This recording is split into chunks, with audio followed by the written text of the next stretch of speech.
Welcome to Jurgen's Journeys. Please like, share, and subscribe. Hello, my friends. Today's tips are all about how I prepare for an RV camping trip. The first time I bought a camper and went for a trip, I was young and I didn't have YouTube. I ended up making some serious rookie mistakes. Now, it ended up costing me time and money until I got the hang of things. So in this video, I will share some basic things that I've learned about preparing your tow vehicle before you take your first RV camping trip. In the following videos, we'll also talk about preparing your RV and your home before leaving on a trip. Now, I can almost guarantee that you will pick up at least one or two new tips if you'll follow along on Jurgen's Tips for Trips. Now, the three areas of preparation begin with your tow vehicle. That's what I'm going to talk about today.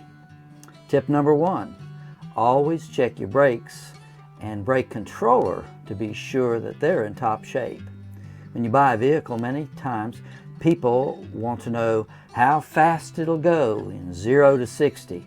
But the most important question is, how fast will your rig go from 60 to 0? How fast will it stop? Nothing, not even your tires, are more important than your braking system. Tip number two, always make sure that your tire pressure is correct for your load and for your tires. Now, don't risk your life and rig on old or worn or underrated tires. Never exceed the recommended load ratings, because this can get you in big problems. It can get you fined or even killed. So there's no shortage of testimonies to that fact on YouTube by those who have had blowouts on trips. All right, tip number three, make sure your cooling system is in top shape. Now, when I plan a trip with my camper, I get my mechanic to inspect and replace any hoses that even look questionable.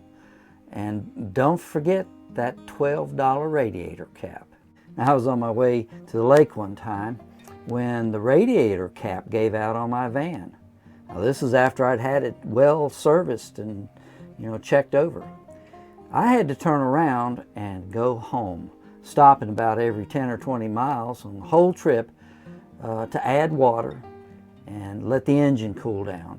We limped home that way. It ruined our whole trip and could have ruined my engine if I hadn't kept a close eye on my temperature gauge. Tip number four, make sure your vehicle has an external transmission cooler to handle the added strain of towing a trailer. You might also want an external oil cooler in some cases. Now, I learned about the transmission cooler the hard way. I bought a van that had a factory towing package, and I assumed that it would handle my camper, only to discover that that wasn't the case. I smoked my transmission about 50 miles from our destination at the beach. I limped into the campground using the only gear that still worked, second gear. It cost me double to have it fixed on a weekend and in a resort community. So make sure your cooling system is set up right. Now, these four little tips are certainly not an exhaustive list of things you want to consider in preparing your vehicle for an RV trip, but a few of the most important ones.